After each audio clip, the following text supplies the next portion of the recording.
So, Chris, thanks for being the guinea pig on this one. Yeah, right on. I'm happy to be. Because I mean, I really don't know what questions will work and how this will work. So, we're we're we're doing you because I know you, and it should be easy, in theory.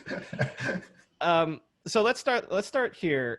Like in the time that I've known you, like I think I mentioned before that I was a film major. That originally I was supposed to be Quentin Tarantino by this point. And actually, when I launched my first company, it was just to raise money for a film that we were gonna do. Anyway, A SPAC? It's not a SPAC. yeah, kind of. So anyway, but the reason I'm saying that is when I see the way you operate around products and things like that, it reminds me of when I was so into movies.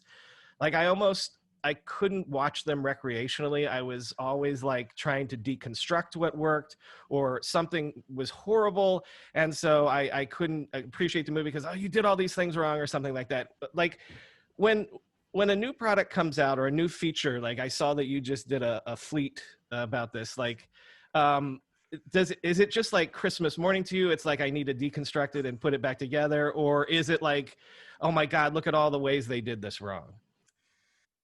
That is, I really appreciate that observation. I feel seen deeply. um, I think it is one of those things where I actually was having this conversation with myself this morning. That like the world that we live in is kind of both very magical and also like intimidating and kind of scary, because there's kind of like the front channel and the marketing and the spin and kind of the what is it that people want you to think about the future that they're building, and then there is what is the actual underlying motivation and reasons for why they're doing it. And because there's like communications has become somewhat fraught, where you have to have a very kind of basic banal message for the masses, because if you try to communicate with nuance, then someone's going to like pull it apart, and then you kind of like miss, I guess, the opportunity to sort of shape the narrative. One of the reasons why I look at features and release notes and products so much is because I'm constantly trying to figure out either what is actually happening, what they're saying is happening, whether they're being honest and truthful or not, and then what evidence do I have based on what I know about the past and their past behavior, and maybe sometimes the people who are working on the thing and what they care about and are trying to achieve, and also what I think they might be trying to bring into or from the future into the present. So I guess in a way, it's not exactly like you with like a film where I'm watching it and I'm deconstructing it and I'm like being critical. It's a little more like decoding the future as it's arriving and trying to sort of understand where we are in the transformation from where we've been to where we're going. Well, and when you do that, is it because you have an underlying philosophy of the way, like, again, a movie that I like, you should have done it this way or something, or even like if you were an artist in a band, like, oh, I can hear the sound you were going. Is there a sound in your head? Is there a vision in your head for a product that you're trying to match up to, or what? That's really interesting. I don't, because at root, I think of what I'm hearing you say is there a kind of like critical aspect where I'm evaluating and I'm saying actually that was not the right way to do it. Mm-hmm. And maybe having worked in big tech companies, it just seems to me that the number of conversations that are had that lead to a release and the number of people that have to sign off on something for it to get out the door is significant, and usually prevents kind of just like random, oh, I just built this over the weekend, I'm just gonna launch it. Like those days with Facebook, are kind of behind us now. So I think it's more about trying to understand what was the thought process that I can relate to and understand and seems likely. And then do I think or anticipate that it's actually going to work? Like I think Fleets is a really good example of this. Like we knew that it was coming. We know that more and more media is moving into this kind of like short form, attention grabbing, FOMO. It's gonna be deleted in 24 hours, so you have to like watch it, right? But and I tweeted about this yesterday. I saw someone, and a lot of the analysis is on how every app is just copying off of every other app. And to me, when I look at that, like my criticism doesn't come from, oh, they're wrong. It's more like, yeah, but the underlying reason for this is because the cycle of attention is getting closer and closer to the moment of sort of creation and then there's expiration, as opposed to before, where if you go back to email, you'd sort of create a message, you'd send it, maybe you'd like dial up and you'd connect to a server, you'd download it. It was like super slow. There just wasn't a lot of media to consume and it was much slower. Now we're moving into a world where these big social media platforms are trying to monopolize our attention as close to the moment of creation and consumption as possible, because that's where their advertising growth is going to be, right? So if Twitter doesn't move to a faster form of content, then Instagram and Snapchat and all the rest basically will monopolize that moment and that FOMO. And you'll sort of like eventually, it's sort of like a paper newspaper. You'll eventually get around to it. It'll sort of sit on the table for a while. It's like, I mean, like I love The Economist and I love that it's like, dense and terse. And like every time I go through an airport, I usually steal a copy or something, but like I rarely like read it unless I'm offline, because my phone sort of sucks me in and gives me like up to the minute things that I think I need to see. And in that way, I become a bit of a news junkie. So when I'm evaluating a new feature like fleets, I'm trying to put it into the larger context and not just a superficial kind of like, oh yeah, they copied, this feature, they don't have any original ideas. It's like, no, actually advertising is who pays their bills. And so if the advertisers are spending millions of dollars producing content that fits into the story's format, Twitter would be stupid and irresponsible from a financial perspective to not have a similar format that can receive that content that they're investing in. But Twitter isn't going to come out and say that. So there's two things there. Like you're describing it you're trying to unpack it from the, business case side of it, from the business plan side of it. What do you think of most when a new product hits? Is it that like trying to put it in the context of what this company is trying to do, or from the user side? How is this more compelling to users? How is this how is this moving the ball forward for users? Like what is more interesting to you, the business side or the user side? I guess I would push back on that dichotomy, because right. Advertisers are users, and increasingly, and I think this is the thing that is the most, like a lot of people are reacting to like the election with both shock and surprise, and it's kind of like a simultaneous thing that's like oscillating back and forth. I think in a similar way, like users are not like users like they once were, where you'd sort of like see a free app and you try it out and you play around with it and you just like see what it was back in the days where we were like learning the internet. We were like toddlers. Now we're moving into kind of like the teenage years, and suddenly everything is expensive and like we want things. And so we have to figure out how to like, pay for those things. So the reason why I bring this up is because the shift in Facebook's products, and by that I mean WhatsApp, Instagram, and Facebook proper, towards commerce is so significant.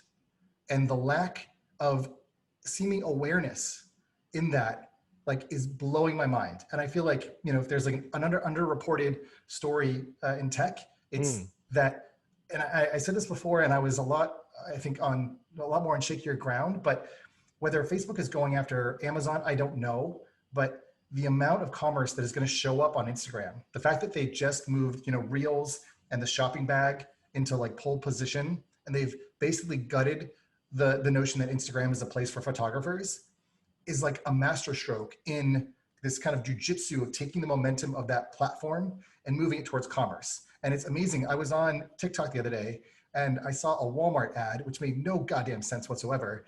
And yet you can see exactly like where this is going, because these major players are essentially moving. I don't know, like I do listen to Professor Galway a lot, and I do sometimes like his, war analogies. Just, from a visual perspective, you have a set of resources and you're moving them around the battlefield and you're deciding what land to take. And what I feel like has been happening for the last 10 years is that there's been these massive armies that have been being built up, and there was no war, and it was like quiet, and we thought that was normal. And I feel like the next, starting in 2021, probably going through 2024, and I don't know why I'm so specific, but like there's going to be a massive war for the creative class, basically, to win them over and to get them to spend most of their time, most of their attention, and most of their creative production capabilities on one platform or another.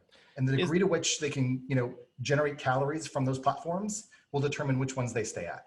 Is that because up until this point it was such a land grab, like the vistas were so wide open that they didn't have to go to war, and now we're entering the zero sum game where you're only going to win at the expense of another platform?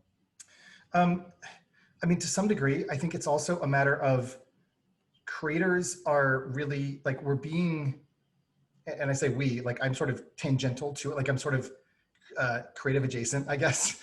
Like I do produce things, but I don't only make my money like through being like an influencer or something, but my partner does, and she is. And so she has a lot of relationships to brands. And the way in which advertisers have realized that they no longer really need to spend this enormous amount of money. Well, I mean, they will continue to do for some time, but on like television, and instead they can give it directly to creators who then will share or spread a message with a different level of authenticity and alacrity and to a set of people who are following and listening to them is a very different disposition. And the amount of money that used to get spent through advertising for movies or for television is so enormous relative to what you can spend on an individual that it's just like you're like changing or directing like the money spigot or fire hose, I suppose, at these individual people, and you're like blowing their faces off, and it seems like a ton of money, but actually it's a drop in the bucket relative to what used to be spent. So advertisers see this, they recognize this is amazing, and they're starting to be able to have like personalized relationships with their customers.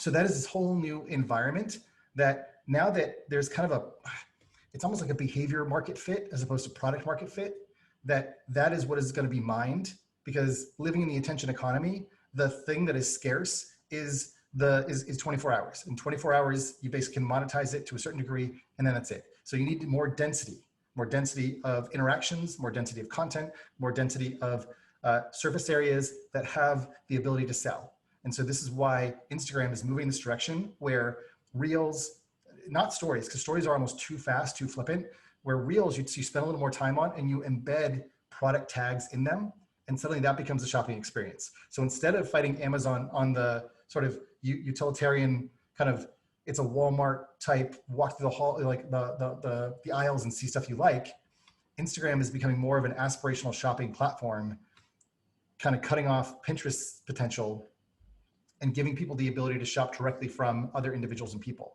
And so that's where the land grab will be, because people are now starting to become normalized to that circumstance. And I want to say one more thing about this, which is that the people who are computing are not the same people like us who have been computing for the last 10 years. That to me is the major difference. And so where you and I used to like want to play with apps and try them out and like kind of figure them out. And like you said, like films, right? Like, is this one better than that one? Did they use this drop shadow right? Like, is there consistency? Like, does it have a nice swipe effect? Whatever. Those are like marginal things that people don't really need to worry about. Most of the top tier apps are quite good. They're quite well designed because the surface area is like relatively small. It's not about giving you view source. It's not about giving you freedom. It's about connecting you to commerce and media and all those things that, to me were not that important a while ago.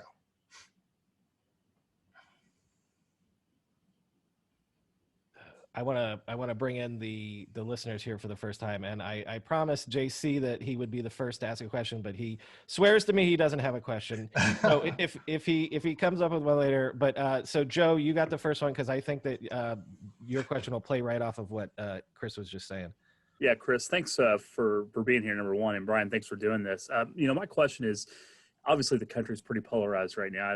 Me being in Indiana, you could only imagine the type of polarization that I see here. But, how do you think the polarization in the country is going to have, and what kind of ramifications is it going to have for new products, and how marketers are going to be able to break through successfully with their messaging? Because I do think it's going to have a dynamic at play, and I don't know where it goes, but I'm just curious your thoughts on that.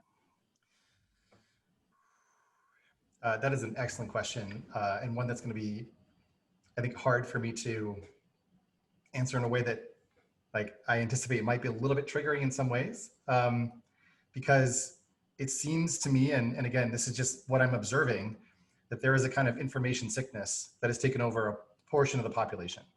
And I suppose to me, information sickness is kind of a disavowal of science-backed information that comes from looking at repeated trials and then seeing a consistent set of outcomes, where instead it's a set of beliefs or aspirations for how you want the world to be. And therefore you kind of apply that worldview to the information that you receive, and you sort of filter it accordingly. And the reason why I say that is because, you know, I've been watching what's happening with Parler and with the Senate testimony, and it's very confusing to me as someone, you know, who's lived in, you know, like Silicon Valley, but came from New England. Like I have these two sort of, you know, influences, I suppose, on my perspective. One is the data-driven approach from Silicon Valley, where you just don't make decisions if you don't have the data to do something, right? And then there's kind of like the more, I don't want to say like conservative, but you know, coming from New England, there's more of a connection to like European heritage and like coming, you know, from across the pond and what that means. Whereas like in California, we're like, well, everything's new, so we don't have any rules, so we're just going to figure it out as we go, and we're going to use science as sort of our guide. So to your point, to your question, there's clearly been a trend towards increasing inclusivity, increasing like the broadening of the set of people or users who might use a product. A lot of companies have been, I think, rightly criticized for being too, I don't know what the kind of phrase would be, like sort of like mono, too, having too many people that don't represent a broad set of users, right? The broad set of people who are on the internet, you know, representing them in their products. I think when people come to a company or a brand, they want to see themselves represented in the materials that are shown. And I think Apple does a pretty good job of this, of having a very wide set of different people, you know, in their advertising and marketing. And that's because the internet has really connected so many people that it doesn't make sense to try to limit your messaging to a small subset of people. So when it comes to products in the future, there's a question, you know, will people who have a more, you know, conservative, you know, lean, or we talked about this a little bit last time, you know, when you're living in an environment where a lot of the people around you look like you, then you have less exposure and less of a need to develop more of a liberal sort of inclusive attitude about what's out there. And so the problem though, is that I think a lot of internet companies, and you see this with Netflix, I mean, the kinds of content that they produce, they want to be as broad and as inclusive as possible. So whether that's a turnoff for some people, I don't know, but I'm sort of watching that and I'm seeing what's happening with Parler, and it's kind of becoming this place, this refuge for people who are feeling, you know, really either like not listened to, or they're feeling shut down by this platform that, you know, prefers facts and science. And so to me, it seems like that's only going to get worse over the coming years. And so from an information sickness perspective, I don't know what's going to help us get better and get through that. I want to take this a little more into the personal direction, but obviously if there's other questions that are more timely, we can still do that too. But what's the number one skill that a good designer, in your opinion, should have? Curiosity and empathy. So I think I wouldn't call myself like a good designer per se, but I think I'm very curious about the world, and I'm very interested in why things are the way they are and what decisions someone made and what it was that informed the decisions that they made along the way. I may not agree, or I may have a different set of you know, information and decide to design something differently. But at the very least, I'd like to see like consistency, and if there are maybe blind spots in their thinking. And then once they have that curiosity and they're trying to solve a problem, are they able to take themselves and their ego kind of out of the solution space so that they can really hear what someone is talking about in their own language and terms, as opposed to imposing like an attitude or set of solutions based on the language that one is already familiar with. My next question was going to be like, what makes you want to work with people? And like, I figure that's kind of along the same lines if someone has that sort of an outlook on things. Yeah, I mean, I think there's also like the learning aspect, you know. I think I know so little relative to all that there is to know. And I think that being able to observe and get into someone's process as it's unfolding can be like super rewarding and super interesting. You know, like if I bring my own ignorance and I, you know, knock it down a rung or two in the course of working with someone, that's just like, it's like a gift, you know? So I guess like I really enjoy learning that's experiential as opposed to like learning from, you know, books or things like that. Do you have a mentor? Like, and I mean, we can go all the way back to like, high school teachers or whatever, but like, is there one person that you could like name and fame and be like, this person did the most to influence where I am today? And I think mostly professionally. We can take like, parents and things like that out of it. Yeah. I wish I had a better answer, and I probably, am in need of a mentor of sorts. I think what's happened is, it's funny.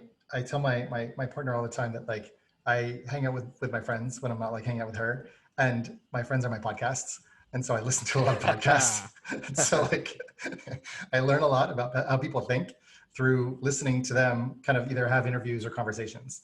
It sounds like a kind of insane person, answer, but like one person that I've learned probably the most from in the last, 6 or 7 years is probably Esther Perel, who really just shaped and changed my thinking about relationships and how, and I want to be very clear, I'm thinking relationships very broadly, like not just, interpersonal or romantic or whatever, relationships between a person, and a rock, or, between their environment or whatever it is.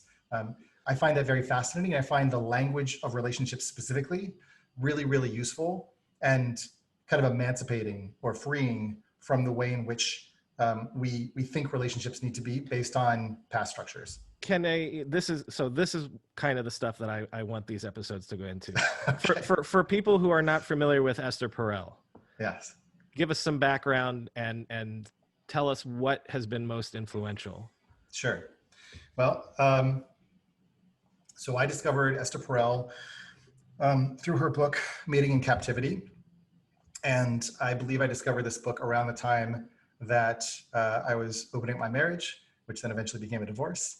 And part of what she, I think, spoke to, which I felt, was maybe providing either like an answer or some guidance for some of the confusion that I had in my own life about like why my parents' relationship hadn't worked out, and why a relationship, like any human relationship that is supposed to last like your entire lifetime, now with the world that we live in, is increasingly difficult to impose on any other individual.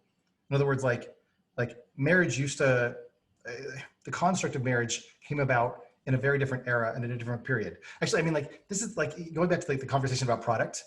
Marriage is a product of a certain, literally like church of thought or school of thought. And the church had a bunch of products, and those products had growth hackers, and they basically did really well with distribution in a period like through Gutenberg, right? That allowed those ideas to spread. So marriage was one of the core ideas and principles, or like design patterns, frameworks, patterns, exactly, for how people could organize their lives and ideally keep the peace. And it was very, sort of rooted in patriarchal order of power and hierarchy. And anyways, now that we live in this world of interconnectedness, and even probably the telephone more than anything else has changed the dynamic and the nature in which you can stay connected to people and even have an intimate relationship, whether it's physical or not, in a way that requires people to think differently about the boundaries around a relationship and where you derive your sense of trust, honesty, integrity, and connection. So anyways, I discovered Esther Perel back when I was in a period of opening my marriage, because I was deathly afraid of copying the mistakes that my parents had made in staying together for as long as they did in such an unhappy relationship. And I did not want to emulate that. And unfortunately, I got the wrong lesson out of watching like the disconnection of my dad in that relationship. And I tried so hard to like not become him that I ended up becoming him, because I only was looking at him. It's one of those weird things where it's like, you're kind of like, what is a good metaphor for this? It's sort of like you're like watching like the car crash and you're like, oh my God, I don't want to crash. And because you're like sort of looking at the wrong thing, you end up careening into like a telephone pole. And I feel like that's kind of what happened in my relationship. So I sort of took away some of the wrong lessons, some of the wrong information, and Esther Perel was there to provide some more information about how to think about this and how to maybe move into those conversations with a little more grace and a little more curiosity to say, well, what is it that you really like want out of your relationship? What is it you really need out of your life? And how is it that in getting into a relationship with another person, you're able to support those goals? And then in what way do you want to support your partner in that? Not to be too cute about it, but is this, along the lines of perhaps marriage is a product that could use an update? Well,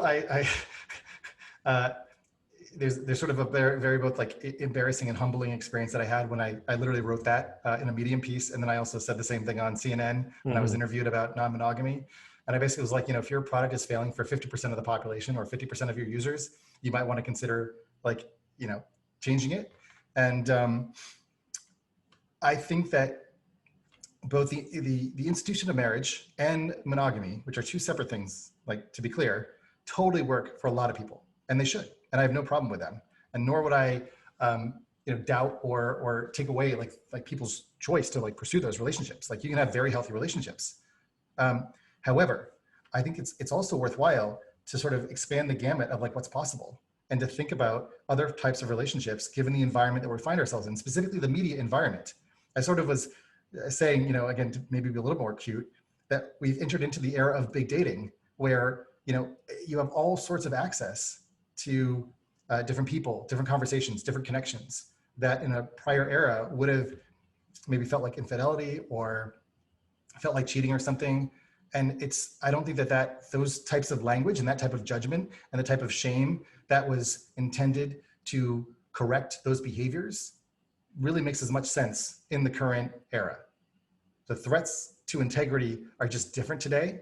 And so the conversation that you need to have about them and the way in which you need to own your own responsibility for yourself, I feel like it's just very, very different, especially if we want to get to a level where, male and female, I guess, not role models, but sort of maybe masculine and feminine archetypes are relaxed a little bit.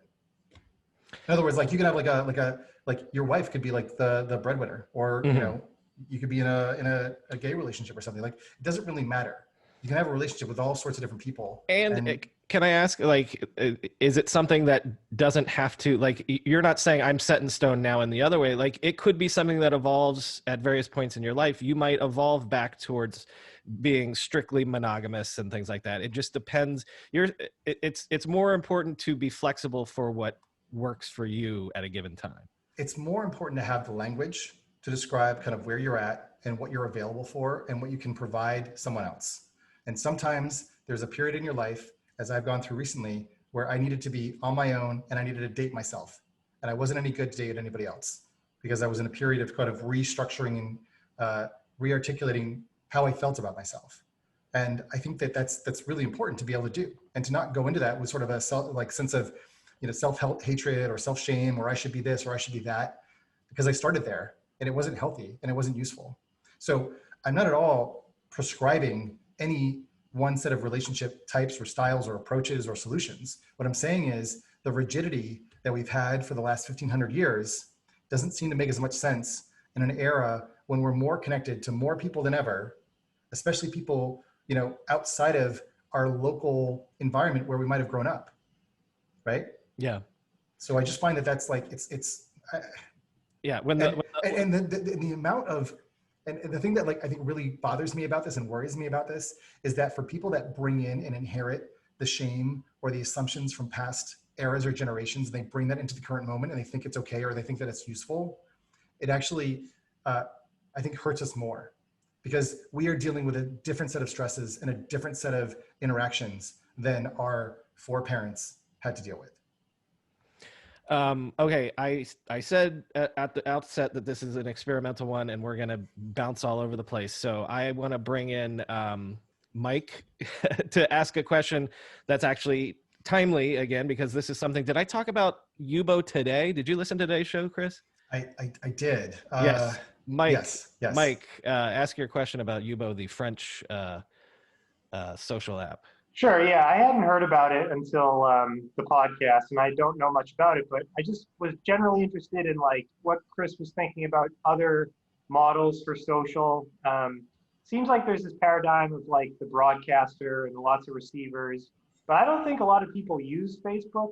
I feel like that's something that kind of gets pushed on them. And I guess I wonder if there's a way to do it where you're just connecting with the people that you care about, and all of that broadcasting somehow like doesn't get involved. I don't know if you can make money doing it that way. It looks like Yubo's trying to, but I just wondered what you thought about that, Chris. I haven't used Yubo, so I'm actually quite ignorant about it. But I think there are some maybe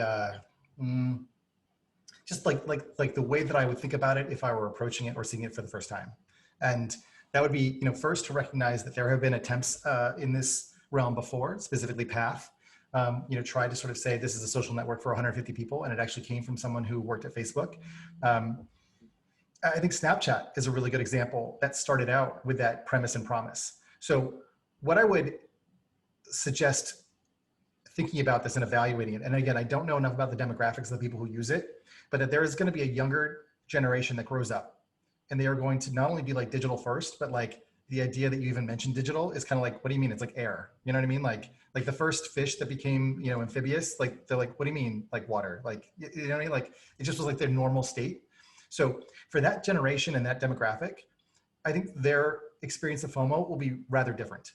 And so although we're currently in a state where streamers are kind of becoming like sports teams for people that you kind of gather around them and they become a social object, and they're interesting and they're engaging and they're constantly creating new experience. I mean, like Donald Trump is basically like a sports team where, they're the diehard fans. I mean, it's like, soccer, right? Like, I know Brian knows a lot more, thinks a lot more about soccer. And it's sort of like the when I think about like a British pub and like soccer and like the fights that break out, like that's something that people really seem to enjoy doing in London, I guess. It's not really like my thing, but like they get very passionate about it. And it's something to be passionate and to feel connected to other people around.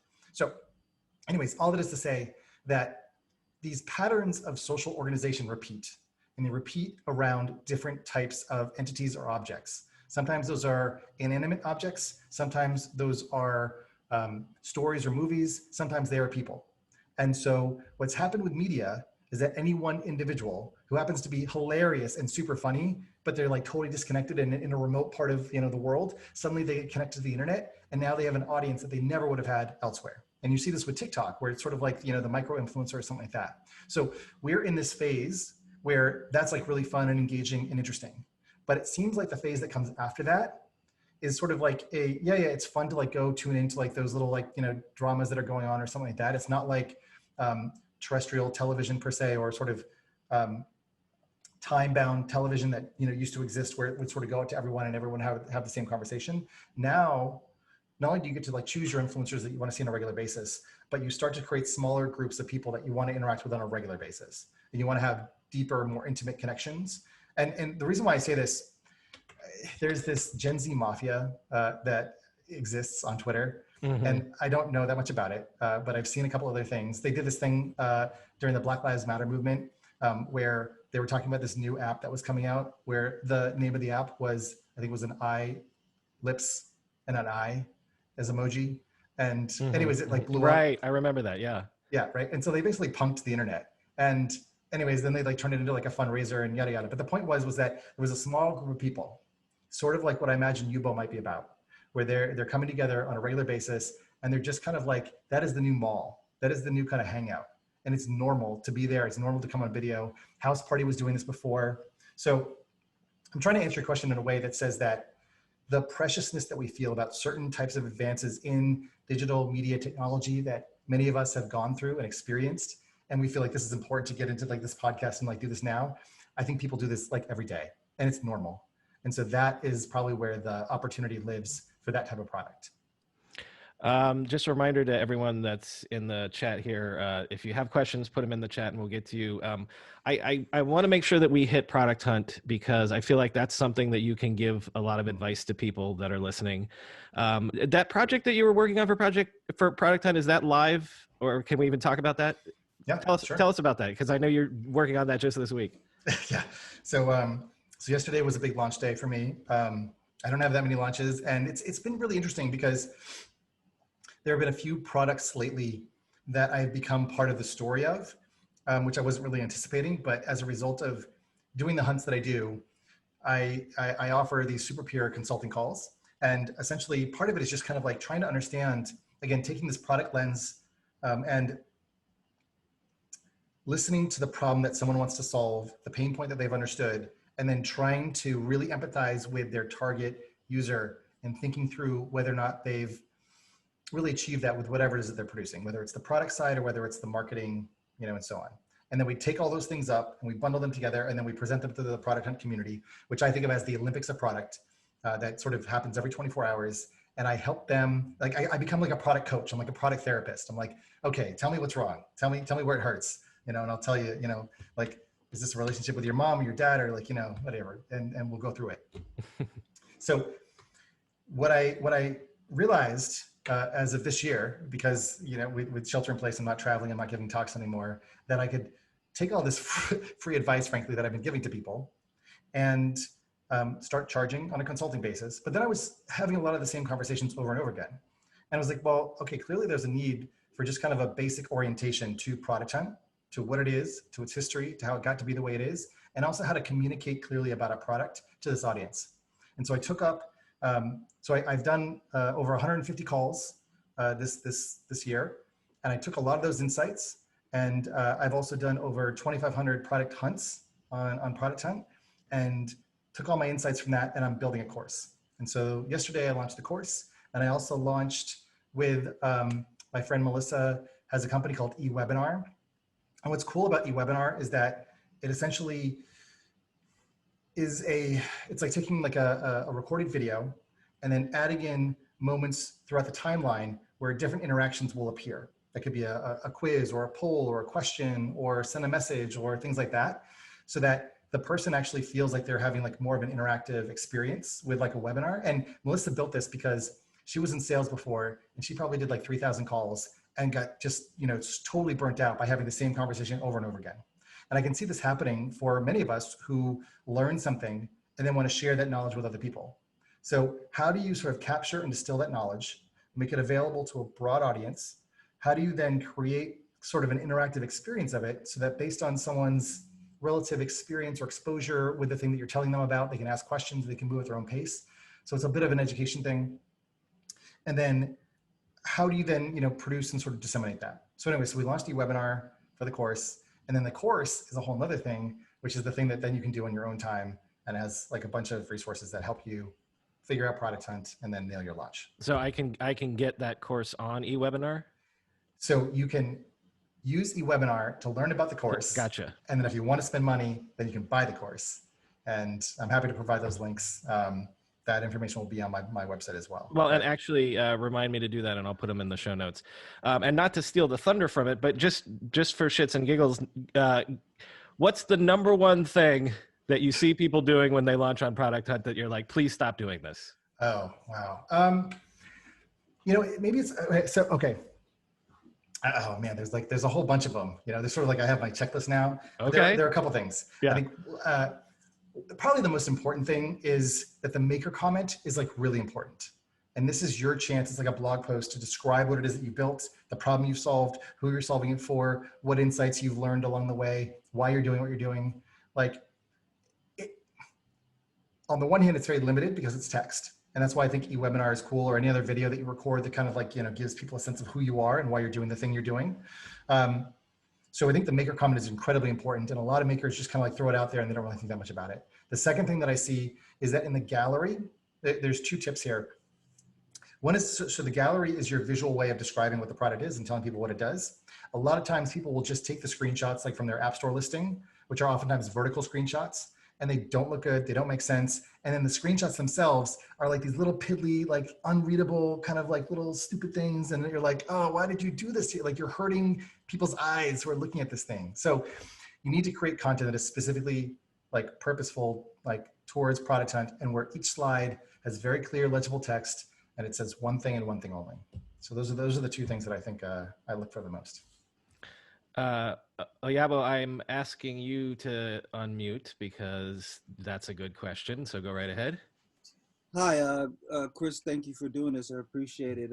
Read up about you after listening, hearing about you on the podcast, and really a fan of what you've done.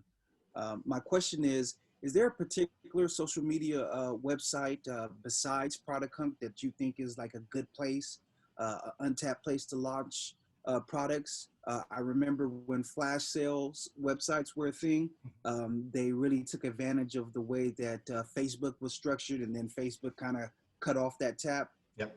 So is there any place in particular that you think like, hey, people are not using this and I would maybe use it in this way? Is there something that you're seeing about Product Hunt that you think is not, like, I'm just trying to understand like why you'd be looking for something else, and I might have some thoughts. Not that I'm particularly looking for something else. I am launching it, and that is a place that I'm going to be going, and I'm going to be checking out your course. But like, you know, the different streams, I think, is something that I think kind of makes sense. Or maybe even it's such a big crowd on Product Hunt right now. Is there another place? And it's such a big crowd, and like being the first somewhere and using it. Yep. Something that interests me as well.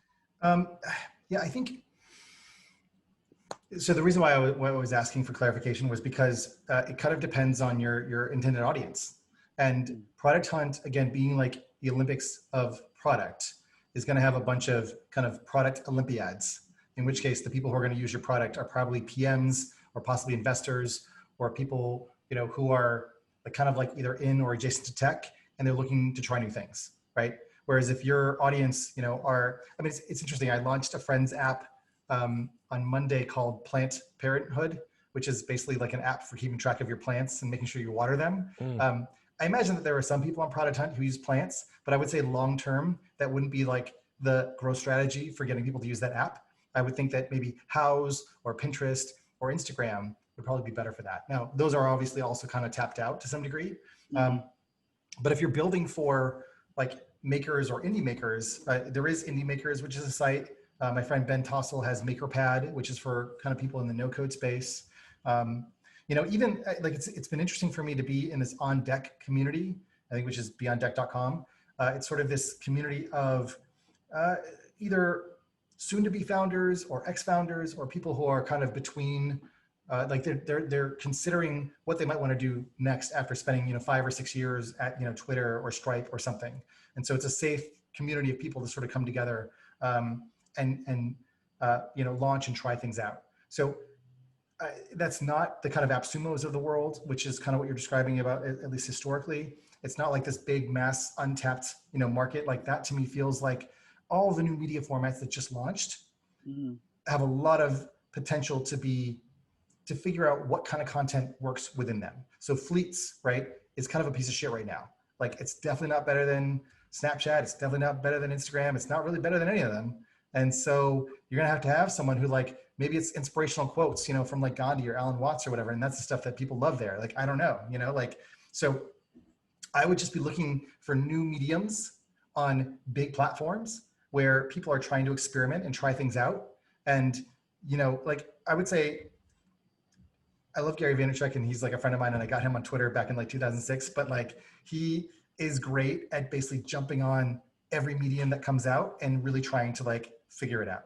And I want to be clear, there's just this last, like, to close the stuff, like there's the big mass mediums that you can move to where there are audiences already, and then there's your own owned mediums, and that could be like community.com, and so your own SMS channel, or that could be Substack or your own hosted, you know, email, whatever. It really just depends on the audience that you want to accrue and who you want to engage with and how. Hopefully that helps. Actually, I was on mute too. Sorry, everybody got muted. Oh, sorry. So, all right, I'm going to move it along though. Chris, what's your main driver? What's your main computer? Oh, my main computer? Yeah. Oh God, it's a MacBook Pro 13-inch. It's not bad, actually. I got it, I think, before I went on my little sojourn. Why do you ask? I'm doing tools here. When you go on your sojourn, because I know you were a bit of a nomad for a while. Yes. Aside from your computer or your phone, like what's the one tool that you can't do without? A spatula. Are you do you cook a lot? I do, actually. I think I knew that, yeah. Yeah. Now I use Sunbasket, which is great. It's sort of like a competitor to Blue Apron. And like literally, I mean, I swear to God to you, like the two things that suck about Airbnbs is that they always have horrible spatulas if they have them at all. They're like usually like really plasticky and kind of like you can't flip a fried egg, and that like it drives me crazy because like my breakfast is so important to me. And then their knives they always suck too. And so there's these great little ceramic knives that are foldable. I bring those too. I have a little salt box where I put my mulled in salt in. I'm such a little, I don't know what to call myself, but I realize I'm very sensitive and very opinionated about things. Yeah. Well, but I mean, yeah. Okay. that's product advice for Brian right there, which is make sure that every Airbnb has a decent spatula in there. That's product improvement right there. What's an app? We used to say what's on your lock screen, but what's an app on your phone that I probably don't know about that you could evangelize for? Or it could be recent, or it's just the app that I wouldn't know that you can't live without. Okay. There's two. I think there's two that I would probably recommend. Three. I'll give you three. One would be Podlink. So I use Podlink as a tool. It's sort of similar to SongLink. SongLink had to rebrand itself for some trademark bullshit. But Podlink, okay, again, because I listen to a shit ton of podcasts and I'm like, oh, I want other people to like benefit from all these things I listen to. And then I'm like, oh, what podcast app do you use? Because chances are any friction that's involved in them getting to the podcast means that they won't listen to it. So Podlink allows you to do a search and then find the podcast and find the episode. And that basically creates kind of like a link in bio type solution where it has, here's all the different services where you can get this podcast. And so it just generates that for you. So if I want to like link to like Tech Meme Ride Home, and my partner uses Spotify, but my other friend uses Overcast, that solves that problem, right? Second in the podcast space is an app called Shuffle. And Shuffle is a great app that I use to create snippets or highlights of the podcast that I listen to. So I find that very useful because again, most people don't listen to like the podcast that I send them to listen to. So if I just create a shortcut of that, then they'll get that value. The third one is called Bridge.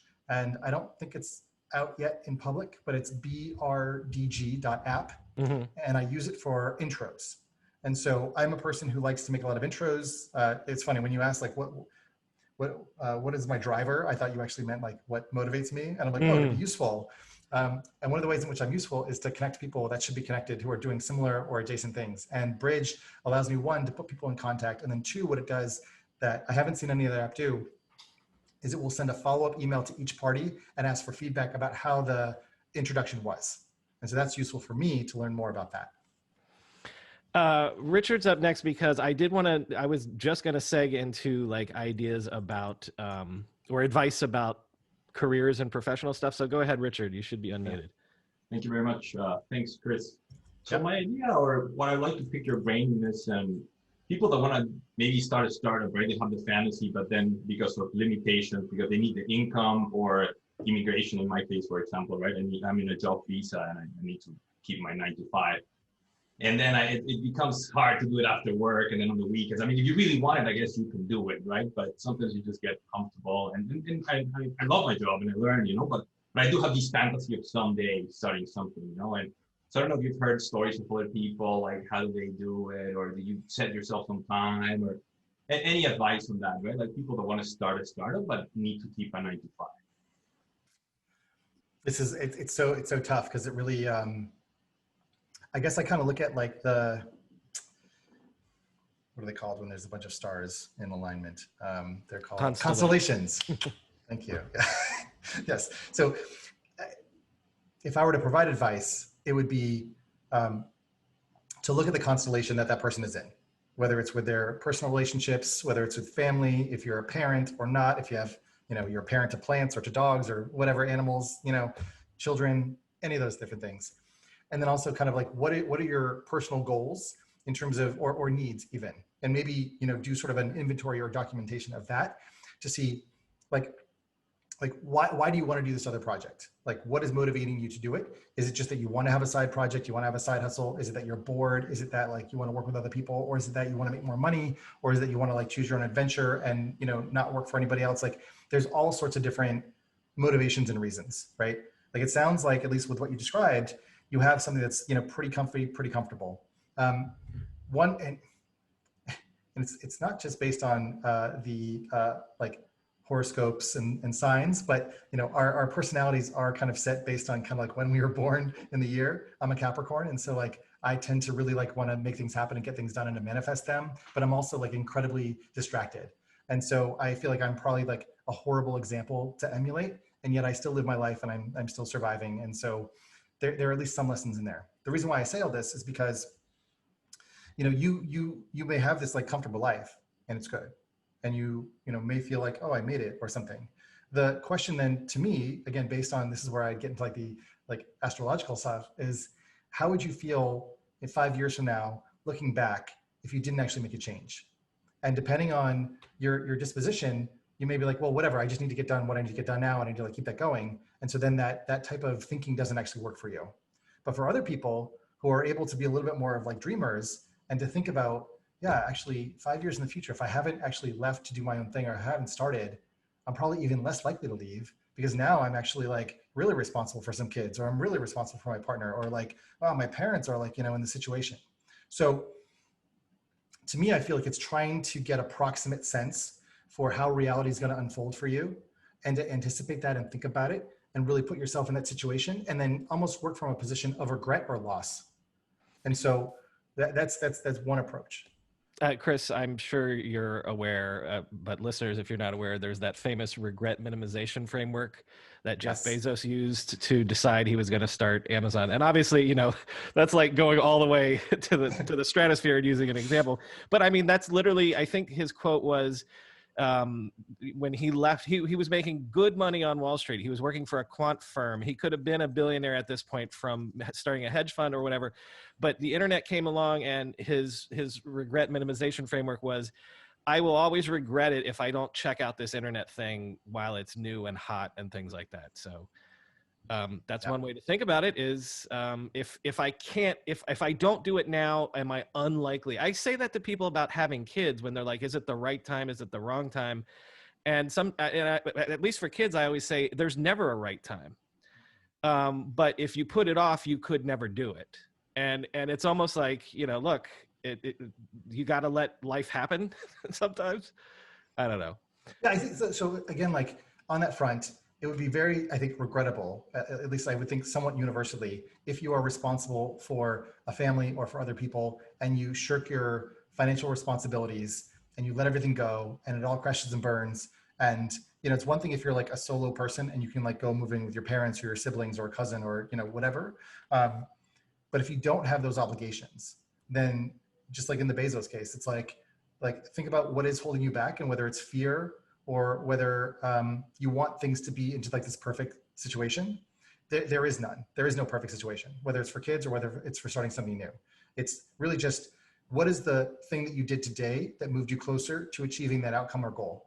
And which is a way to answer your question. It could literally be 10 minutes. I was thinking that this morning, I was like, I started doing yoga this year, which is good, because like I'm so sheltered in place and my gym is closed and it's like horrible, and everyone is atrophying and I have my cocktails, etc.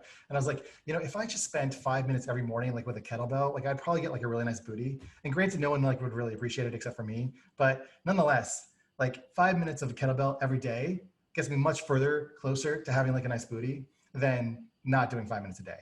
So if you want to start a company or you wanted to like start your own thing, I don't care if it's 5, like basically like what happens is those 5 minutes turn into 10, turn into 15, turn into however many. So I think it's more just giving yourself the permission to be like, fuck it. Like this isn't going to start itself. It's on me. I'm the boss of myself. Therefore, okay, I'm going to hire myself to do that. There's also an insanely good TED Talk by Tim Urban about inside the mind of it's called Inside the Mind of a Master Procrastinator. I'm one of those for sure. Right. But also, if you've never seen it, at the very least, watch the last 2 minutes of that talk, because it'll absolutely blow your mind. And it speaks to this idea of getting off the pot, shitting or getting off the pot and actually making the leap and things like that. Real quick, can I shoehorn one in here? Because my question to you is sort of kind of drilling down on this idea of what to do and when to make the leap. If you sit down with somebody that's 25, 26, and they say to you, Chris, should I go off and do it myself, or should I go work for Facebook or Apple or whatever? You've, run the gamut in your career. Do you have a philosophy on that? I know obviously it could be, It could be personal, obviously, person specific, but if it was do it yourself, be an entrepreneur, or go be with the best team, I'm not saying you have to go work for Facebook, but whoever's the best team out there and join that team. What's your philosophy? If I were to go back now, probably 15 years, and have a conversation with my younger self, the thing that I would encourage myself to really focus on would be to lose the chip on my shoulder and open myself up to more vulnerable moments of unknowingness in order to learn in really tough situations. And I say that because I was independent for a long time, until I think 2010. And I worked for myself and I did my own startups because I was resistant to the idea of selling out. And I wrote a blog post that you can read about joining Google, where I was like, I sold out to the man. I've like gone corporate. Like, that's it, guys. Like, I'm done. Like, you can't trust me anymore. And it was half tongue in cheek, but it was also half. It's sort of like, when Trump says things like, he's actually talking about himself. Like, in a way, I was like, I've let you down. I've let myself down. I haven't figured out how to do it myself because I'm so allergic to money. And I wish I had really noticed those things that I was averse to or afraid of and really become more inquisitive about them as opposed to judgmental. And so the reason why I bring this up is because, if you have a parent that worked at a big tech company, then going to work for a big tech company may not teach you that much. Whereas, or you have a parent in, law enforcement or law or something, like you've been around it, you have a sense for it. So I would suggest moving towards a divergent set of experiences where you can learn more, where the delta and the gulf between what is familiar versus the unknown is greater. And part of that is about, and this is what I learned from my nomadic journey last year, was I left having a lot of shame and doubt and like just distaste for myself. And I went to 25 different cities and countries, and what I learned in the process was kind of like seeing what was consistent in each of those different places. And what was consistent in each of those places turned out to be me. And so what was left after I went to all these different environments and interacted with all these different people and all these different cultures and all these different languages was a real centering in myself. And I'm able to come and like have these conversations now because I'm not as embarrassed by myself. Like, there are some good parts. So if I were to go back and talk to like a 25 or 26-year-old, I'd be like, what are the parts of you that feel like you need to defend or that you're not ready to like show to the world? And how can you learn more about them and expose them to yourself so that they don't hold you back? Because the reality of starting any company or anything that's great is that it's going to push you up against so many of your boundaries and so many of your limitations. And you're going to have to go through them, that you actually have to be pushing yourself harder than going with the familiar. So I think that's how I would structure that conversation. We're getting into the hippy dippy stuff now. Where do you get your inspiration from? And that could be it's in the shower, or I go for a run, or I microdose, or like, is there a hack that you have for getting ideas and like getting your juices cooking on something?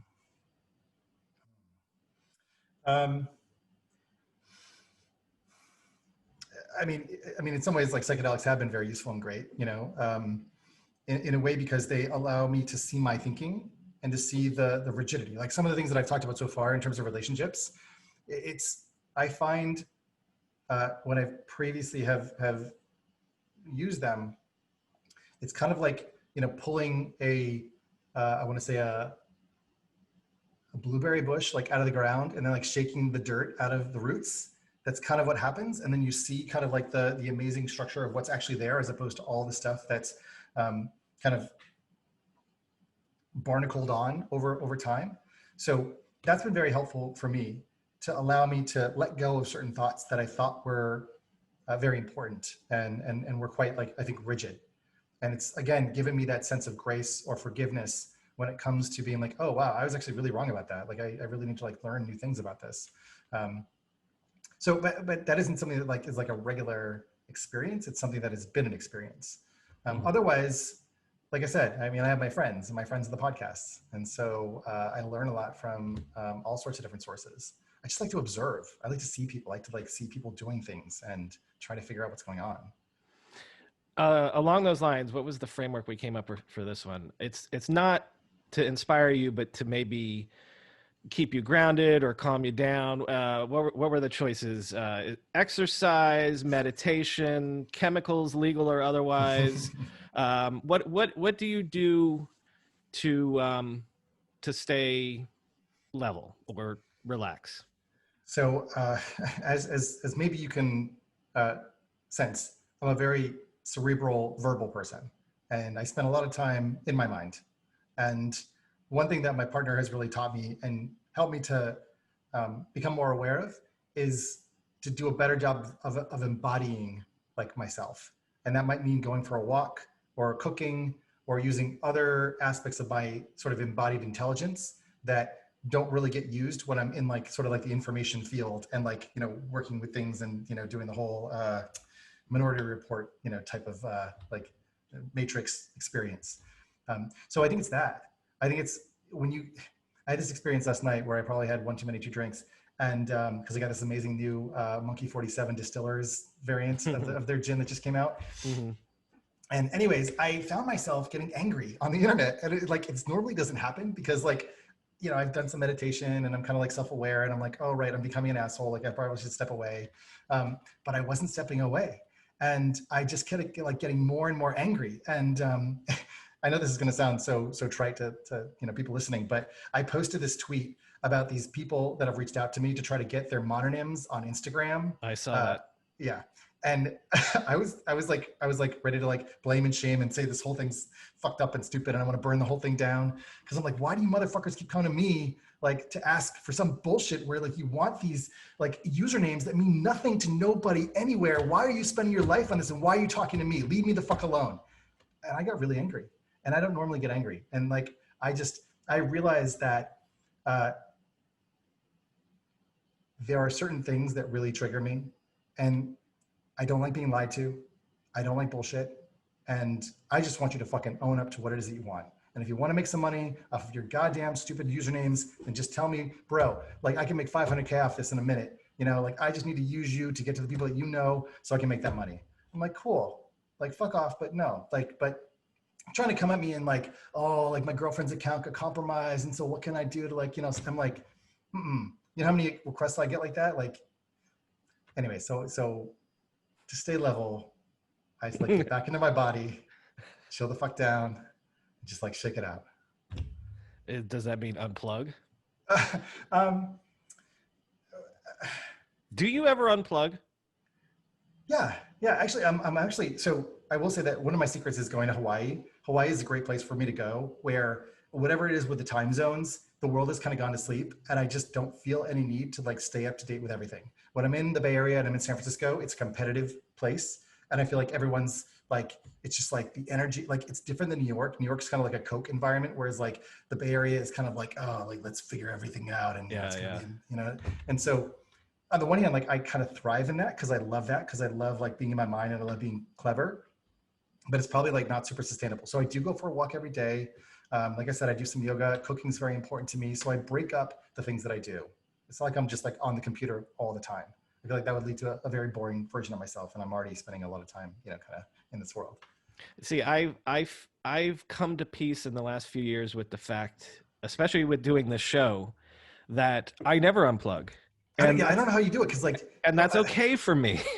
Yeah. I mean, this isn't about me, but but you know what I can say is that, because I can think of 2 specific cases when I'm about to do something stupid on the internet, I DM you and you talk me down. That's you're my solution for that.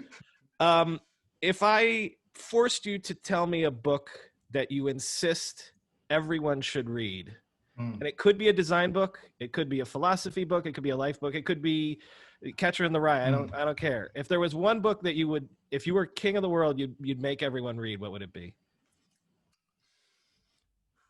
I mean, it's like the Tim Ferriss, like, you know, what billboard would you have in like Times Square? And I'm kind of like, wow, I would invent one where everyone could see a personalized message so that it would be the thing that they needed to see then. But you know what? So I listened to, there was a great podcast that I just listened to with James Bashara and Alan Watts, which just came out, which is I think Below the Line.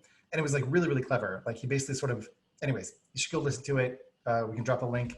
Oh yeah, remind me of that, because I actually, we're running ads on that show. I need, and James is another one that would be a good candidate for this. But anyway, That's true. So send me that link and we'll put it in the show notes. Go ahead. Okay, and it'll actually be a pod link. And I have, we didn't even talk about it, but like I have the most amazing Alfred setup, which we'll talk about at some point, I'm sure. It's great. So I can get like, I have people build things for me because I'm not really a builder. What is it, below the line? That's what's happening. Anyways, I really enjoyed Alan Watts's the Wisdom of Insecurity. That was really valuable to me. That would be a book that I would recommend. I would also recommend, and this is more personal, and so it's more a matter of whether or not this challenge or issue speaks to you, but I read a book called Passionate Marriage, which not really like looking at the title, what it taught me about was codependence and codependency in relationship. And I didn't know that it was a thing. And I realized how much my own decision-making had become fraught because it was commingled with my previous partner's like thinking and her judgment.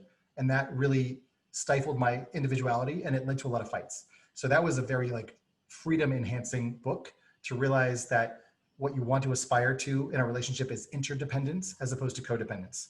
So in terms of life-changing, that was really, really important to me.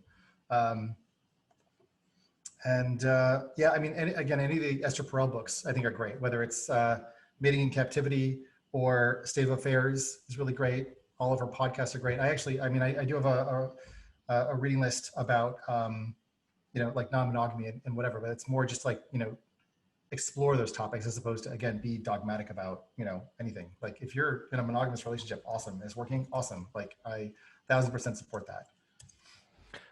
To bring this sort of to a landing, I always say to people that there's two things that there are no hacks for, and that's either being lucky or being smart. If you had to choose lucky or smart, where would you come down? I think smart. I think I want to, and this is maybe more a sense of my need to have some control over things. I would need to know what's going on. Like if things are not working out, I would need to have some awareness. I like the idea of being lucky, but if I were unaware of how lucky I am and I didn't have an awareness of either like that privilege or I feel like I could be a dick like really easily. And I don't want to be a dick. So. All right. Well, here's the last one, and here's how I've decided we're going to do this. I'm going to give you rapid fire, and then you give me the either or one that we talked about at the end. Okay. So, Elvis or Beatles? Beatles. Beatles or Stones? Beatles. Tupac or Biggie? Tupac. Coke or Pepsi? Coke. iOS or Android? iOS. Mac or PC? Mac. Star Trek or Star Wars? Star Wars. PlayStation or Xbox? Xbox. What we need to do is come up with a framework for like where that puts you, almost like the astrological sign. Like if we ask everyone those same questions and then it's like, well, you're a chaotic neutral because, right? But then what's the one that you Sketch or Figma? Yeah, Sketch or Figma. So make your argument for Sketch or Figma. Which one? I'm a big fan of Sketch. It's probably because it's familiar to me. It's however, Figma is like the future. So I find this like a very interesting dichotomy. And I guess going back to what I was saying about challenging yourself, like Figma or Sketch is like a beautiful tool. It has like a nice sort of, plug-in architecture. It's moving some stuff to the web, but it's still very much a desktop application. Whereas Figma, as they say, is browser first. And in terms of collaboration and in terms of where things are going, like we are in like an interesting era where the software that we design and build is like still represents maybe like the view or the perspective of a team of how an interface should look and behave and be beautiful and so on. And I think software in the future becomes a lot more adaptive, a lot more malleable, a lot more algorithmic. And so just in the way that Google is, when I search for something on Google, I see one set of results, you see something else, right? And so in a similar way, the way in which we use apps, which even the idea of an app, I think goes away to some degree when we have app clips and we have different fragments of software. that appear to us, Figma is going to be allowing people to, I guess maybe I should say maybe web-based design collaboration will be the way in which the best teams produce the best outcome. And Sketch still very much is about creating an artist tool that creates beautiful things, that are kind of set by a hierarchical order. And maybe those two things will coexist. And so I think I like Sketch because of the control that it gives me, but I definitely see the productivity that teams get out of Figma. And I know that that's really where this is going to go. Unfortunately, I'm not qualified to have any opinion on that whatsoever. But for those of you that tuned in to hear that sort of stuff, there you go. All right, Chris, we're going to end with this one because this used to work for me on the Internet History Show. What are you most excited about right now? And it can be anything from we're 3 months away from a vaccine to, Malik told me he got into photography. It could be your latest project or whatever. What are you most excited about in life right now? I think I'm both really excited, and also I have some trepidation that for the first time in a while, I really don't have a good sense for where things are going to go next year. I don't know what's for you personally or the world. Yes, yes. I don't understand what's happening with social media. I don't understand the conversations that are happening in Congress. I don't understand the way in which a Trump administration ending will shift things. I don't understand how a vaccine will or won't change things. I don't understand the timing in terms of people's relative fatigue, with this pandemic and how that changes things globally. There's going to be some people who either get vaccinated and want to go out in the world, but then if you don't wear a mask, then you're breaking the social contract. If you do wear a mask, then it's like, oh, you're with them or something. So that polarization is going to continue for some time, and I just worry that for at least until 2022, we're in this no man's land. With a new administration that's going to behave in a very different way.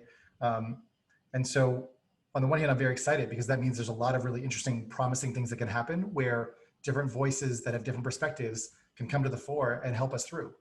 On the other hand, there's going to be a lot of forces that recognize the power of these platforms and recognize the power that they had when Trump was in power, and they're going to want to persist that. And that concerns me greatly because those people are now in Congress or in the Senate, and they're going to be creating rules that maybe are about antitrust, but not from a historical, let's do the right thing and lead the world perspective, but let's penalize our enemies and politicize the state. And I don't know what that looks like. I don't know where that goes. And that concerns me greatly. Now, normally that's where I would cut it and be like, thank you, Chris, for coming on. But one more thing, which is you're officially the ombudsman for the podcast. So, yes. and I know that you were the subject of this interview, but as the ombudsman, how do you think that went as an office hours episode? I mean, hopefully, it really is more about the listeners and the folks who are here. And if this was interesting, I mean, I felt this was very self-indulgent. So I really appreciate you guys listening to me drone on about myself. I want to be useful. I want to be, interesting. And so let me put this to you. Let's say I said in 3 weeks, Reid Hoffman is going to be in the chair that you're in. Yeah. And I got Reid Hoffman to go off on stuff like that. Would that be interesting? Yeah, so what I will say is that I think you and I have the ability to riff on a bunch of different topics be more personal. But that's what I'm saying is I want to try to poke people enough that they can be like, tell me what works for you. Tell me what your biggest failure, I want to be a little more personal than just what was in the news this week, Yeah. For someone like a Reid Hoffman or someone who is working, and they have a company or a job or something, it's hard. No. What I was going to say was if you could get more drilled into a specific conversation that they had in the last 2 or 3 days, that you allow us to get into their office or into their head or into a dilemma that they experienced. To me, I think that would be kind of interesting because the opportunity with, so one, tech meme is interesting because it provides a broad gamut of all the, more than 16 billion colors or whatever it is, in whatever we're at now. I don't know. There's always more, of the tech world. And so that, panoply of things is what makes Tech Meme and the Tech Meme podcast great. To then talk to the people who are actually making those stories and are behind the kind of aggregated headlines, and to humanize them through a momentary experience that they had, I think would be really interesting. So for example, if you had Jack Dorsey here, like I would be fascinated to know what was the training that he went through to be able to field dumbass questions from Ted Cruz, right? Yeah, so good example. Like is he meditating 48 hours beforehand? Like is he drinking kombucha, fisting it, or like whatever, like I don't, whatever that is. It would be interesting to know, how do you prepare yourself for testimony with someone who doesn't believe in science? And the other motivation for this, to go behind the curtain, is that there are people that I've had conversations with, and these are people who have entire PR teams and comms teams where it's like, oh, they would love to come on and talk to you, but they can't because they can't talk about anything that they're doing right now. So this is also, I'm trying to explore a way to have an avenue for people that are at companies that are doing things right now that are publicly traded, where they can, I'm interested in learning about them. And so I don't necessarily need to be the newsmaker. And so trying to find an avenue where I can do that and still have their comms team sign off on it and their lawyers sign off on it, basically. Yeah, I mean, I think you're right? Because like if you talk about like the frameworks, you talk about how they think, you talk about like maybe how their thinking has changed, you talk about what's new as a result of the world environment that we find ourselves in.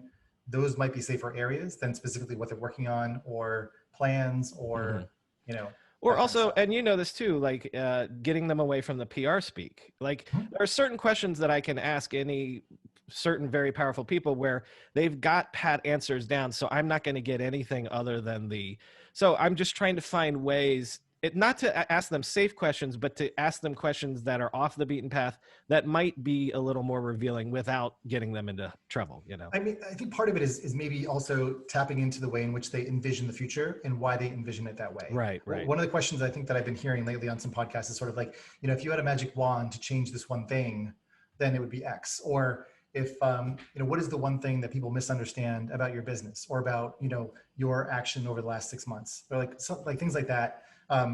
To try to dig into, there's the perception and there's the reality, and then there's how they kind of feel that, right? Because one thing that I will say is, like, when I worked at Google, it was so irritating, and yet we couldn't do anything about it when the press would cover certain things that we were doing, like let's say on Google Plus, and they would get it totally wrong. And I'd be like, oh, that's like not, what are they talking about? Like they didn't talk to anybody. They just like making this up. Like it's literally, that was like literally fake news. And so are there things like that where they can maybe split the difference a little bit to provide a little bit more color to say, well, actually, yes, that was the reporting, but this is really the consideration that was going on. Or really, like, here's something that you haven't considered about, what it takes to make the M1 silicon and how long we had to and the amount of money that we invested in the fabs to make that possible. And it was only possible in this time frame, or I don't know, Well, listen, that was indulgent of me, but I do want feedback on this, and like if this was a little too loose, a little too, or if this was compelling to try to dive into other things. But listen, I'm willing to be self-indulgent on this podcast. I believe we're going to have a weekend bonus episode sometime in the next few months with a scientist about the whole Omarama thing. Remember that like space rock that came by that now I kind of think might have been a UFO. So there's a book coming out of he's like from Harvard or some stuff, and that'll have nothing to do with tech, but it's my show, and so we're going to do it. Thank you all for participating, and I do encourage feedback, and thank you, Chris, and I love you all. Yes, thanks for staying up.